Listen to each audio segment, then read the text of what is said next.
Hello friends, मैं करुणा Sharma Krishna coaching classes से। मैं आज आपको इंटर क्लास का सेकंड चैप्टर पढ़ाने जा रही हूँ, जिसका नाम है ए फेलो ट्रैवलर। लेकिन इससे पहले मैं आप सभी को ये बताना चाहूँगी, मुझसे जो भी नए बच्चे जुड़ रहे हैं, आप मेरे चैनल को सब्सक्राइब कर लीजिए ताकि मेरी नई नई वीडियोज़ आप तक समय समय पर पहुँचती रहें और मेरे जो पहले जो चैप्टर पढ़ा चुकी हूँ वो भी आप प्राप्त कर सकेंगे उस वजह से। इसीलिए आप बेल आइकन दबा दीजिए, सब्सक्राइब कर दीजिए। ठीक है, अब मैं आपको सेकंड चैप्टर पढ़ाने जा रही हूँ। Let we start. देखिए, हमारे सेकंड चैप्टर का नाम है ए फेलो ट्रैवलर। फेलो का अर्थ होता है फेलो ट्रैवलर, सह यात्री। इसके राइटर देखिए A.G. गार्डनर हैं, A.G. गार्डनर। तो A.G. गार्डनर यहाँ पर अपने जीवन का एक अनुभव हमारे साथ शेयर कर रहे हैं, जिसमें वो बता रहे हैं कि उनका फेलो ट्रैवलर एक मच्छर था और वो उस मच्छर ने उन्हें कितना परेशान किया, क्या क्या हुआ ट्रेन में, और फिर उन्हें उस मच्छर के प्रति कितना बाद में अफेक्शन हो गया, कितना स्नेह हो गया। ये चैप्टर में वो सब चीज़ें उन्होंने कैसे वर्णन किया है, एक एक लाइन करके हम बाद में देखेंगे। ठीक है, पहले हम बता रहे हैं अबाउट दी ऑथर। ये A.G. गार्डनर जो हैं, इनके बारे में हम पहले देख लेते हैं। A.G. Gardner, a distinguished journalist and an eminent essay writer। ये A.G. गार्डनर जो हैं बहुत ही प्रतिष्ठित जर्नलिस्ट हैं और बहुत ही प्रसिद्ध ऐसे राइटर हैं। वॉज बॉर्न इन 1865, जिनका जन्म 1865 में हुआ था। As a journalist, he worked and edited the daily news for 17 years in London। उन्होंने जर्नलिस्ट के तौर पर, एक पत्रकार के तौर पर लंदन के द डेली न्यूज़ में 17 साल तक काम किया है, संपादन किया है। He wrote several volumes of essays under the pen name of Alpha of the Plough। उन्होंने कई ऐसे लिखे हैं, उनका उपनाम अल्फा ऑफ दी प्लो, इनमें इस नाम से जाना जाता है, उसका उपनाम है, और इसमें इन्होंने कई एसेज लिखे हैं। His prominent works are, उनके प्रसिद्ध कार्य कौन से हैं? prominent works, प्रसिद्ध कार्य are Priests and Kings, Pebbles on the Shores and Leaves in Wind। ये उनके प्रसिद्ध कुछ कार्यों के नाम यहाँ पर बताए हैं उन्होंने, और फिर बताए He died in 1946 but he will be remembered forever through his unique writings। उनकी मृत्यु 1946 में हो गई, परंतु वो अपने कार्यों के जो अद्भुत जो उनके लेख हैं उनके द्वारा अभी तक हमेशा याद करे जाएंगे। अबाउट द लेसन देखते हैं। अबाउट द लेसन में मैंने आपको पहले ही बता चुकी हूँ कि the lesson a fellow traveller has been selected from the leaves in wind. ऊपर उनका एक वर्क दिया गया है, लीव्स इन विंड, इसमें से ये फेलो ट्रैवलर का लेख लिया गया है, इनकी स्टोरी ली गई है। It is a fine specimen of the personal essay. उनके एक पर्सनल एसे का ये एक अच्छा नमूना है, उदाहरण है। स्पेसिमन को हम नमूना कह सकते हैं।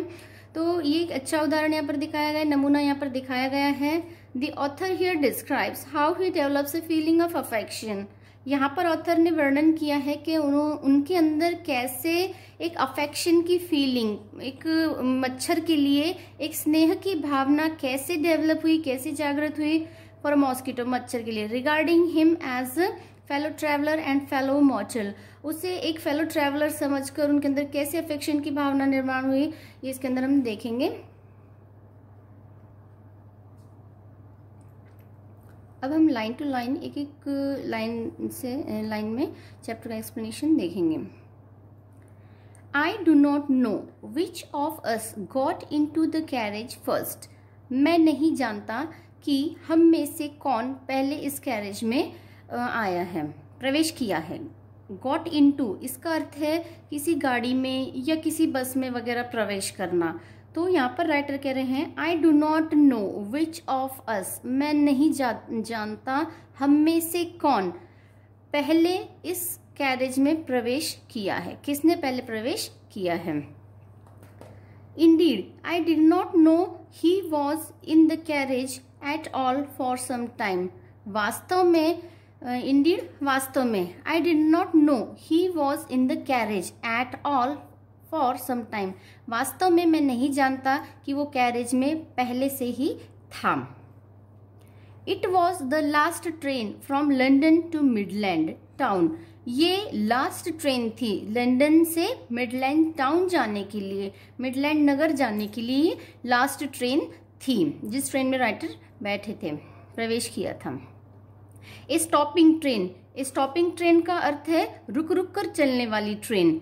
एक होती है एक्सप्रेस ट्रेन, एक होती है रुक रुक कर चलने वाली स्टॉपिंग ट्रेन, पैसेंजर कह सकते हैं। तो a stopping train and infinitely leisurely train, बहुत ही आराम से धीमे धीमे चलने वाली वो गाड़ी थी, स्लो मूविंग ट्रेन कह सकते हैं जिसे। और इनफाइनाइटली का अर्थ ये है कि मतलब इनफाइनाइटली लीजरली का अर्थ है बहुत ही स्लो चलने वाली ट्रेन वो थी।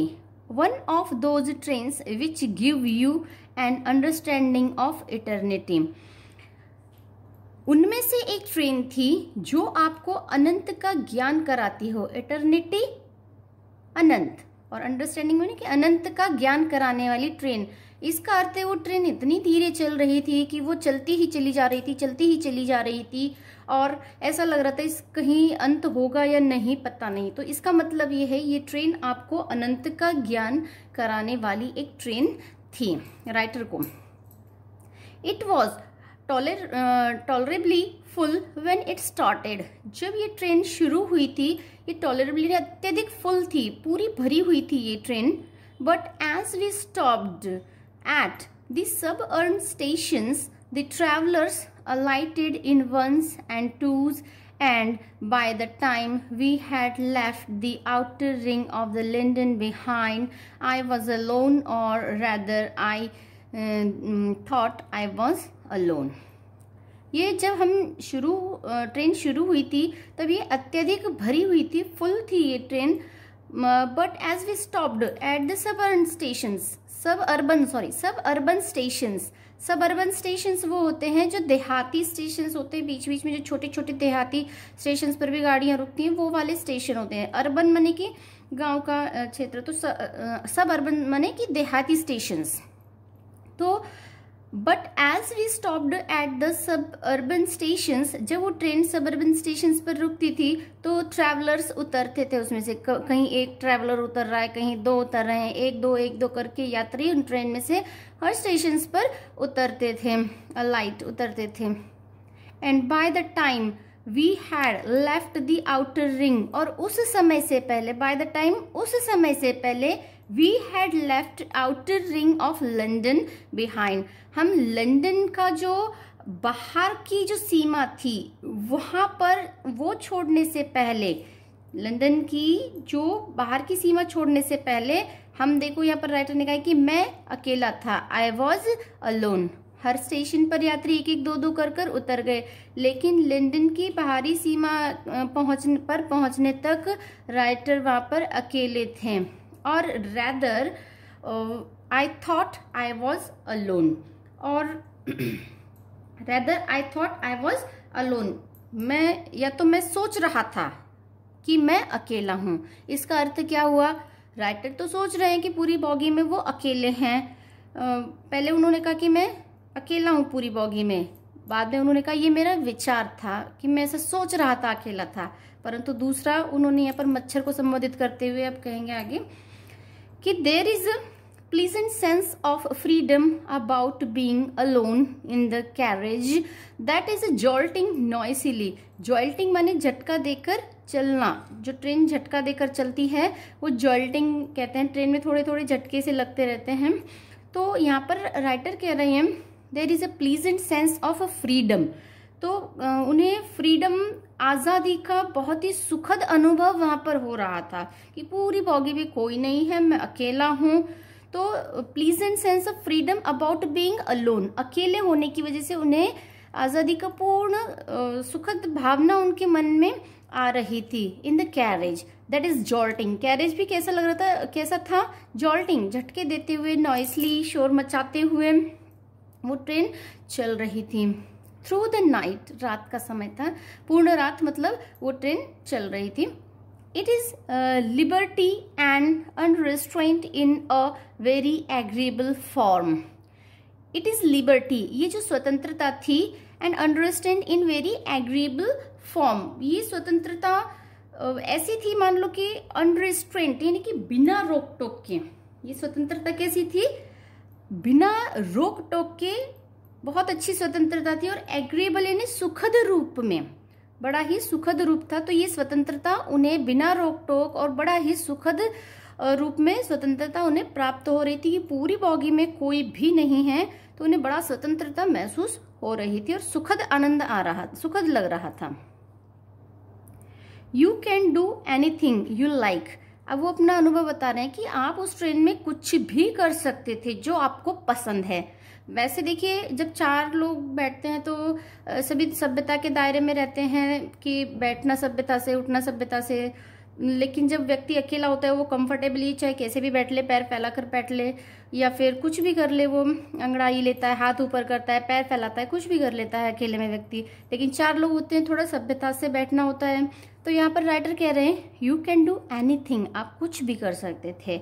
You can talk to yourself, आप अपने आप से बात कर सकते थे। As loud as you please, जितना जोर से आपको प्रसन्नता मिल रही है उतनी जोर से आप अपने आप से बात कर सकते थे।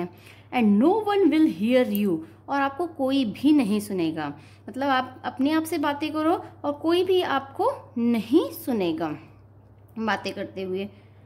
You can have that argument out with Jones, आप किसी जॉन्स नाम का कोई व्यक्ति, उन्होंने, ये जॉन नाम का जो व्यक्ति है ये काल्पनिक व्यक्ति यहाँ पर है, तो कह रहे हैं you can have that argument, आप किसी से तर्क भी कर सकते हो। आर्गुमेंट आउट विद जॉन्स, किसी जॉन नाम के काल्पनिक व्यक्ति से आप तर्क भी कर सकते हो, बहस कर सकते हो। आपका मन कर रहा है तो किसी जॉन को कंसिडर कर लो सामने और आप बहस कर सकते हो उसके साथ बैठकर। And roll him triumphantly in the dust without fear of counter stroke, आप उसको विजयपूर्वक एंड रोल हिम, आप उसको धूल में मिला सकते हो, आप विजय प्राप्त कर सकते हो। जब आप अकेले हो तो सामने वाला इमेजिनरी व्यक्ति है, आप उसे कुछ भी कह सकते हो और बहस में आप विजयी भी हो सकते हो और उस सामने वाले जॉन को धूल में मिला सकते हो। Roll him in the dust, आप उसको धूल में मिला सकते हो, और वो भी कैसे, विदाउट फियर, बिना डरे, of A counter stroke. Counter stroke होता है जवाबी हमला।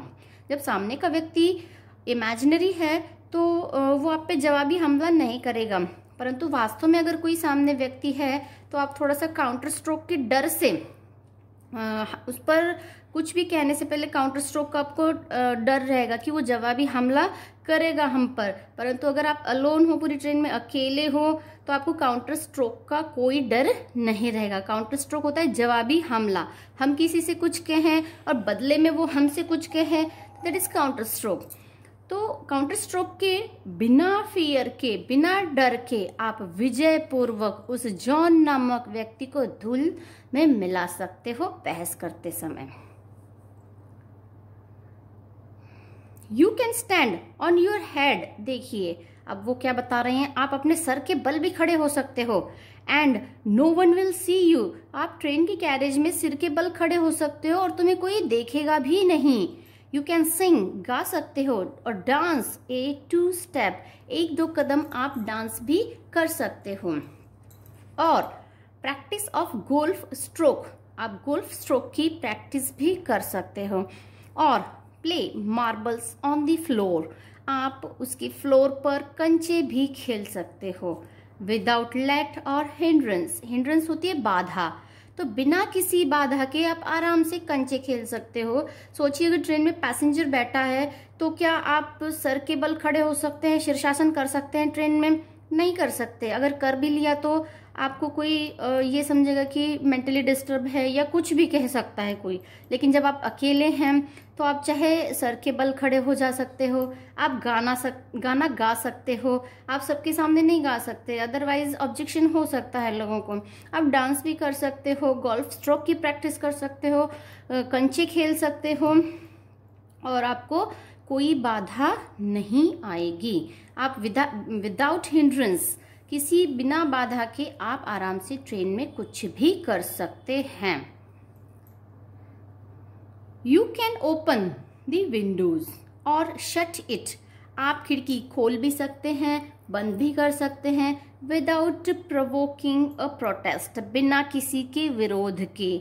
मान लो आप बैठे हैं किसी सीट पर, लेकिन आपके बगल वाला पैसेंजर नहीं चाहता है कि आप खिड़की खोलो, उसे हवा पसंद नहीं है, तो वो क्या कहेगा, बंद करो। लेकिन जब आप अकेले हैं तो आपको किसी का विरोध नहीं होगा और आप खिड़की खोलकर, और अपनी मर्जी है आपकी, तो आप खिड़की बंद भी कर सकते हैं ट्रेन में जब बॉगी में अकेले होंगे तब। And shutting them as a sort of festival of freedom. Shut it without provoking and shutting them as a sort of festival of freedom. तो आप चाहे उसे बंद करो चाहे उसे खोलो, एक उत्सव जैसा आप मना सकते हो खिड़की के नाम पर। देखिए खिड़की के केस में कि आप कुछ भी उत्सव जैसा मना सकते हो, चाहे उसे खोलो चाहे बंद करो, या पूरी रास्ता आप खोल बंद करते चले जाओ, तो किसी कोई दिक्कत नहीं होगी। उसका उत्सव जैसा आप मना कर जा सकते हो। You can have any corner you choose.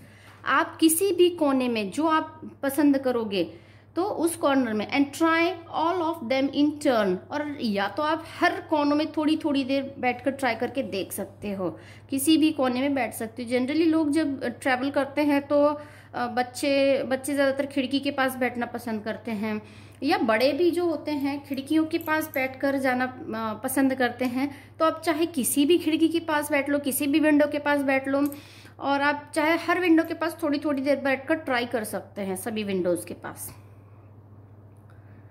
You can lie at full length on the cushions and enjoy the luxury of breaking the regulations and possibly the heart of Dora herself.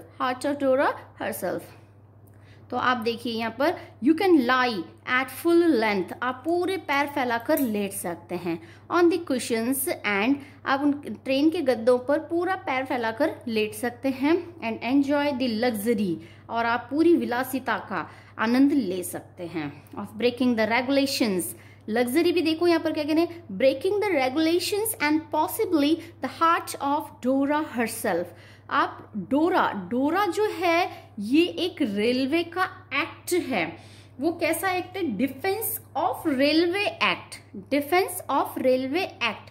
इसके सारे जो नियम हैं वो आप break कर सकते हैं, क्योंकि वहां पर आप अकेले हैं ट्रेन में, तो आप पॉसिबली रेलवे एक्ट जो है, railway act, defence of railway act को आप ब्रेक कर सकते हैं। ओनली डोरा will not know that her heart is broken, और डोरा को भी नहीं पता चलेगा कि आप उनके रूल तोड़ रहे हैं। यू हैव एस्केप्ड इवन डोरा, आप डोरा से भी बच सकते हैं। डोरा के जो रूल्स हैं उसको आप तोड़ सकते हैं और उससे बच सकते हैं। नेक्स्ट पैराग्राफ देखो। On this night I did not do any of these things.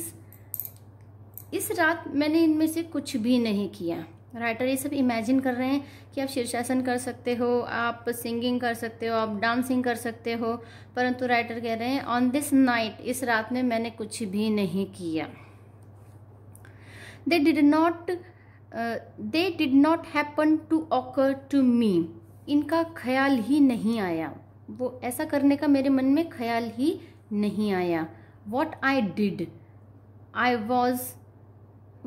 did was much more ordinary. मैंने जो किया वो बहुत ही साधारण कार्य था, मतलब साधारण किया, ऐसा मैंने कुछ भी नहीं किया, मैंने बहुत साधारण कार्य किया।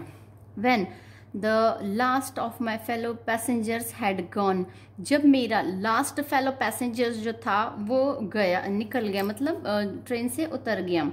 I put down my paper, जब तक लोग होते हैं वो आपस में चर्चा करते हैं, बातें करते हैं, किसी प्रकार उनका टाइम जो होता है वो पास हो जाता है। परंतु यहाँ पर राइटर कह रहे हैं जब मेरा लास्ट फेलो पैसेंजर जो था वो जब चला गया, I put down my paper, मैंने अपना पेपर लिया, स्ट्रेच्ड माई आर्म, सॉरी मैंने अपना पेपर रखा, stretched my arms and my legs, मैंने अपने हाथ फैलाए, अपने पैर फैलाए, मतलब कि अंगड़ाई ली उसने एक तरीके से। Stood up and looked out of the window, मैं खड़ा हो गया और मैं खिड़की के बाहर देखता रहा। ऑन द काम summer night through which I was journeying, वो देखते रहे उस शांत ग्रीष्म ऋतु की जो रात है, विच आई वॉज जर्निंग, जिस रात में वो ट्रेवल कर रहे थे, वहाँ देख रहे थे। Noting the pale reminiscence of the day still लिंजर्ड in the northern sky, तो वो देख रहे थे कि पूर्ण रूप से रात भी नहीं हुई है। नोटिंग, ये नोट कर रहे थे, the pale reminiscence of the day, दिन की जो हल्की पीली सी स्मृति है, दिन की हल्की पीली स्मृति को वो देख रहे थे। स्टिल लिंजर्ड, अभी तक ठहरी हुई है, इन द नॉर्दर्न स्काई, वो नॉर्दर्न स्काई उत्तरी आकाश में दिन की हल्की पीली स्मृति रुकी हुई है। Crossed the carriage and looked out of the other window,